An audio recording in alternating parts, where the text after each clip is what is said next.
اور اس کے نتیجے میں حکومت بنا دینے کا نام نہیں۔ اہم بات یہ ہے کہ ایک حقیقی جذبے کے ساتھ کسی ادارے کو چلانے کا نام ہی جمہوریت ہے۔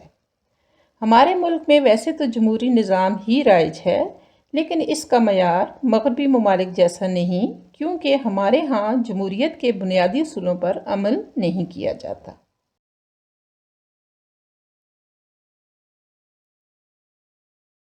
عزیز طلباء، اب ہم آتے ہیں سبق کے تحریری کام کی طرف۔ سوال نمبر 1، جز الف سے لے کر ہ تک۔ طلباء سب سے پہلے سبق کا بغور مطالعہ کریں، پھر والدین کے زیر نگرانی سوال نمبر 1 کے تمام اجزاء الف سے لے کر ہ پر زبانی تبادلہ خیال کریں، پھر ان کے جوابات اپنے الفاظ میں سبق کے متن کے مطابق تحریر کریں۔ اب ہم سوالات جوابات پر تھوڑا سا تبادلہ خیال کر لیتے ہیں۔ سب سے پہلا سوال نمبر 1 کا جز ہے الف، جمہوریت کیا ہے؟ تو اس کا جواب ہے جمہوریت عوام کی اکثریت رائے کے احترام کا نام ہے۔ سادہ لفظوں میں جمہوریت عوام کی حکومت ہے جو عوام کے ذریعے اور عوام کے لیے قائم ہوتی ہے۔ پھر ہم آتے ہیں جز ب کی طرف۔ تعلیم انسان کی شخصیت پر کیا اثرات مرتب کرتی ہے؟ تو اس کا جواب ہے تعلیم سے انسان کو حقیقی شعور حاصل ہوتا ہے اور وہ اپنی زندگی میں صحیح اور غلط میں فرق کرنے کے قابل ہوتا ہے۔ پھر آتے ہیں جز ج کی طرف۔ جمہوریت کی منزل تک پہنچنے کے لیے کس چیز کی ضرورت ہے؟ تو اس کا جواب ہے ہماری روزمرہ زندگی کے تمام معاملات میں بھی جمہوری اقدار اور روایات کا احترام اشد ضروری ہے۔ دراصل ہم اپنی زندگی میں جمہوری روایات کو اپنا کر ہی جمہوریت کی منزل تک پہنچ سکتے ہیں۔ پھر آتے ہیں جز د کی طرف۔ ہمارے ملک میں جمہوریت اپنی جڑیں مضبوط کیوں نہیں کر سکی؟ تو اس کا جواب ہے کہ جمہوریت کی کامیابی یا ناکامی میں سیاسی جماعتوں اور ان کی قیادت کا کردار بہت اہمیت کا حامل ہے۔ ہماری بدقسمتی ہے کہ دوسرے ترقی پذیر ممالک کی طرح پاکستان میں بھی جمہوریت اور اس کی اقدار حقیقی انداز میں اپنی جڑیں مضبوط نہیں کر سکی، کیونکہ عوام کی خدمت کا نعرہ بلند کر کے اقتدار میں آنے والوں نے عوام کو بھیڑ بکریوں کے علاوہ کچھ نہ سمجھا اور جمہوری روایات کے مطابق عوام سے کیے گئے وعدوں کو ایفا نہ کیا۔ پھر ہم آتے ہیں اس کے جز ہ کی طرف۔ ہمارے ملک میں جمہوری نظام مغربی ممالک سے کیسے مختلف ہے؟ تو اس کا جواب ہے ہمارے ملک میں جمہوری نظام ہی رائج ہے، لیکن اس کا معیار مغربی ممالک جیسا نہیں، کیونکہ ہمارے ہاں جمہوریت کے بنیادی اصولوں پر عمل نہیں کیا جاتا، مثلاً آئین پسندی، قانون کی حکمرانی، سماجی اور سیاسی حقوق اور معاشی انصاف پر عمل نہیں کیا جاتا۔ صحت عامہ، تعلیم، پینے کے صاف پانی کی فراہمی اور دیگر شہری ضروریات کے لیے ریاست کا رویہ انتہائی کمزور رہا ہے۔ اب ہم آتے ہیں سوال نمبر 2 کی طرف۔ طلباء والدین کے زیر نگرانی دیے گئے الفاظ سے بامعنی اور قواعد کی روح سے درست اور معیاری جملے تحریر کریں گے۔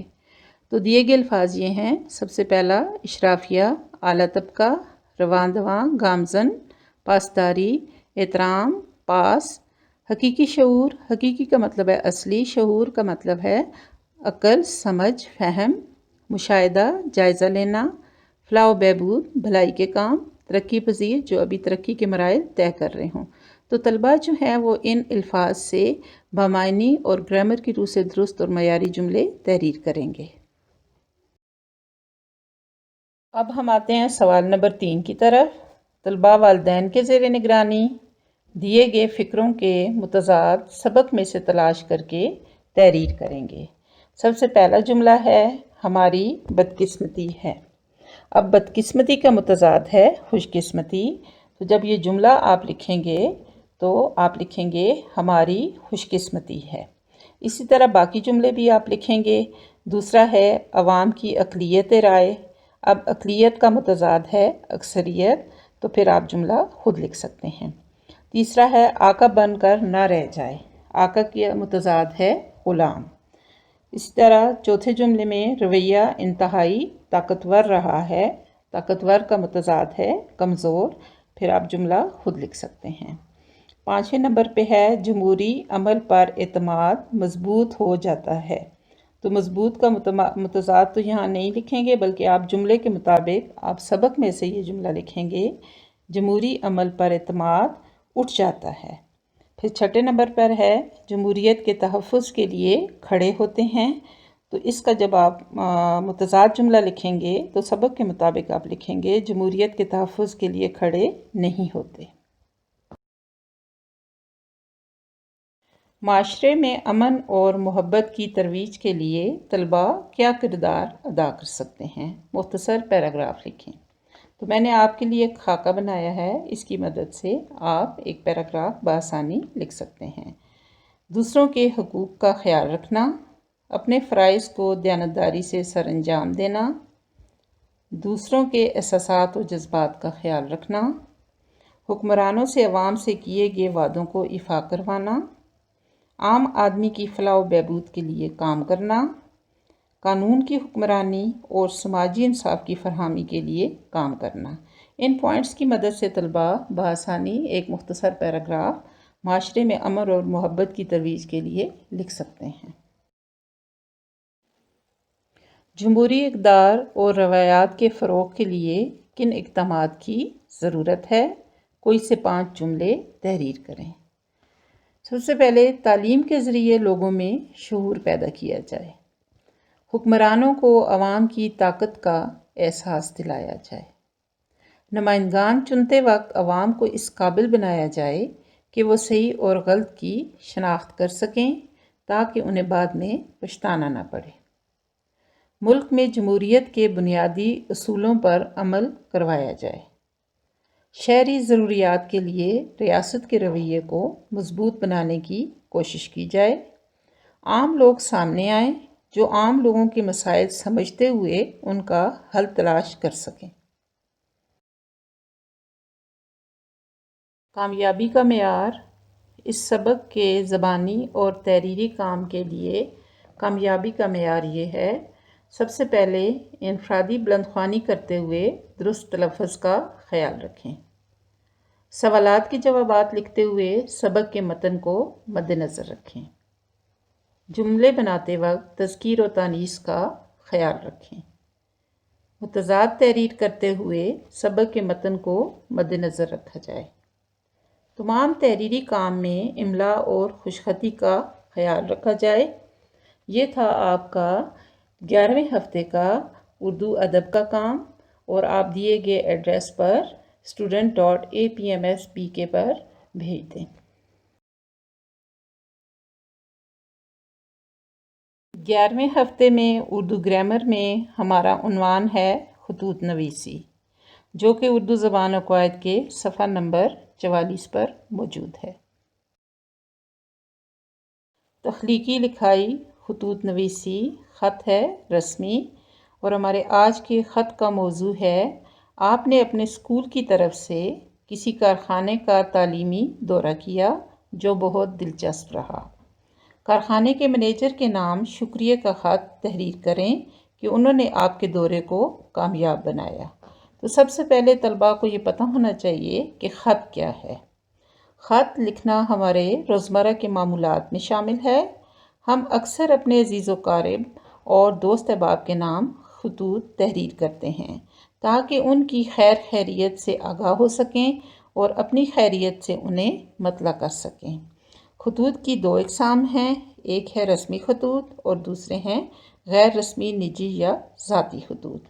رسمی خطوط کسی ادارے یا پیشہ ور افراد کے نام لکھے جاتے ہیں، جبکہ غیر رسمی نجی یا ذاتی خطوط ہم اپنے دوست احباب اور رشتہ داروں کو لکھتے ہیں۔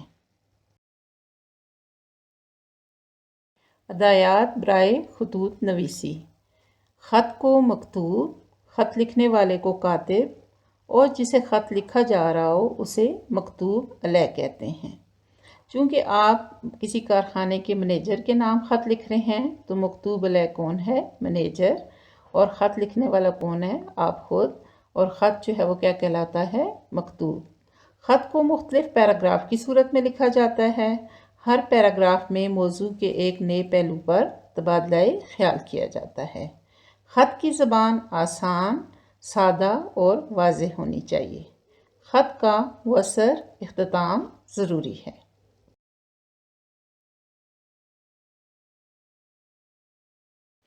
خطوط نویسی کے اصول و ضوابط۔ خطوط نویسی کے اجزاء: سب سے پہلے مقام روانگی یا پتہ، پھر تاریخ، پھر القاب و آداب، پھر پہلا پیراگراف حال احوال، پھر نفس مضمون کا پیراگراف، پھر تیسرے نمبر پہ اختتام کا پیراگراف، اور آخر میں الوداعی کلمات۔ خط کی شروعات مقام روانگی یعنی اپنے پتے سے کی جاتی ہے، پھر تاریخ لکھی جاتی ہے۔ جسے خط لکھا جا رہا ہو اس کے عہدے یا رتبے کے مطابق محترم یا جناب سے مخاطب کیا جاتا ہے۔ رسمی خط میں حال احوال نہیں پوچھا جاتا، جبکہ غیر رسمی خط میں حال احوال پوچھا جاتا ہے۔ خط رسمی موضوع پر تبادلہ خیال۔ تو سب سے پہلے پیراگراف میں آپ کارخانے کی سیر کے حالات بتائیں گے، تو آپ مینیجر صاحب کو مخاطب کرتے ہوئے کہیں گے کہ گزشتہ ماہ ہم نے اسکول کی طرف سے آپ کے کارخانے کا دورہ کیا، چونکہ ہم یہ دیکھنا چاہتے تھے کہ یہ جو کتابیں، اخبارات اور رسالے وغیرہ ہم روزانہ پڑھتے ہیں کیسے بنتے ہیں۔ اس لیے ہم نے آپ کی paper and pulp industry Nowshera کا دورہ کیا۔ آپ نے ہمارا بڑی گرم جوشی سے استقبال کیا، پھر ہم ایک بڑے کمرے میں لے جا کر نقشے کی مدد سے پوری انڈسٹری کے بارے میں معلومات فراہم کی، جس سے ہمیں کافی فائدہ ہوا۔ پھر دوسرے پیراگراف میں آپ کارخانے میں آپ نے کیا کیا دیکھا وہ آپ بتائیں گے۔ تو آپ بتائیں گے کہ کارخانے کے مختلف حصوں کو دیکھ کر اور بڑی بڑی مشینوں اور مزدوروں کو کام کرتے ہوئے دیکھ کر ہمیں خوب مزہ آیا اور ہم نے خوب لطف اٹھایا۔ مشینوں کے ذریعے کاغذ کے بڑے بڑے رولز ہم نے تیار ہوتے ہوئے دیکھے۔ تو مردان شوگر مل میں گنے کا رس نکال کر چینی بنائی جاتی ہے، تو پیچھے بچ جانے والے بھوسے جسے بگاس کہتے ہیں اس سے کاغذ تیار کیا جاتا ہے۔ وہاں سے یہ bagasse paper and pulp industry Nowshera میں بھیج دیا جاتا ہے، جس سے یہاں پیپر تیار کیا جاتا ہے۔ پھر کاغذ کے بڑے بڑے رولز کو چھوٹے چھوٹے حصوں میں مشینوں کے ذریعے کاٹ کر کاغذ کے بنڈل بنا دیے جاتے ہیں۔ پھر ان بنڈلز کو پرنٹ کر کے کتابیں، رسالے، اخبارات بنائے جاتے ہیں اور مارکیٹ میں فروخت ہونے کے لیے بھیجا جاتا ہے۔ انڈسٹری میں مشینوں کا اس قدر شور تھا کہ ایک دوسرے کی آواز تک سنائی نہ دیتی تھی۔ پھر تیسرے پیراگراف میں آپ مینیجر صاحب کا شکریہ ادا کرتے ہوئے انہیں مخاطب کر کے کہیں گے کہ مینیجر صاحب سے کہیں گے کہ آپ کے کارخانے میں آ کر ہمیں مزدوروں، مشینوں کو کام کرتے ہوئے دیکھ کر بہت اچھا لگا۔ آپ نے ہمارا پرجوش استقبال کیا اور ہمیں کافی معلومات بھی فراہم کی۔ یہ دورہ تعلیمی اور تفریح دونوں لحاظ سے بہت کامیاب اور مفید رہا، اس لیے ہم آپ کے تہہ دل سے مشکور ہیں اور آپ کے تعاون کے بغیر یہ ممکن نہ تھا۔ خاکہ رسمی خط۔ میں نے آپ کے لیے ایک رسمی خط کا خاکہ تیار کیا ہے، اس کو آپ مد نظر رکھتے ہوئے اپنا خط بآسانی لکھ سکتے ہیں۔ تو سب سے پہلے ہے پتہ یعنی مقام روانگی، پھر دوسرے نمبر پہ ہے تاریخ، پھر القاب و آداب۔ چونکہ آپ کارخانے کے مینیجر صاحب کے خط لکھ رہے ہیں تو آپ محترم سے ان کو مخاطب کریں گے۔ پھر السلام علیکم۔ پھر پہلے پیراگراف میں آپ کارخانے کی سیر کے حالات بتائیں گے، پھر دوسرے پیراگراف میں آپ نے کارخانے میں کیا کیا دیکھا، پھر تیسرے پیراگراف میں آپ مینیجر کا شکریہ ادا کرتے ہوئے اپنے خط کو اختتام تک پہنچائیں گے، پھر الوداعی کلمات کے ساتھ آپ اپنا خط ختم کریں گے۔ تو دیے گئے خاکے اور معلومات کو مد نظر رکھتے ہوئے آپ بتائیں گے کہ آپ نے کسی کارخانے کا تعلیمی دورہ کیا جو بہت دلچسپ رہا، تو آپ کارخانے کے مینیجر کے نام شکریہ کا خط تحریر کر سکتے ہیں۔ کامیابی کا معیار۔ تبادلہ خیال کیے گئے نکات کو مد نظر رکھیں۔ خط لکھنے کا اصل مقصد صاف اور واضح انداز میں بیان کریں۔ خطوط نویسی کے لیے دی گئی ہدایات کو مد نظر رکھتے ہوئے مقام روانگی، القاب و آداب، مؤثر اختتام اور نفس مضمون کا خیال رکھیے۔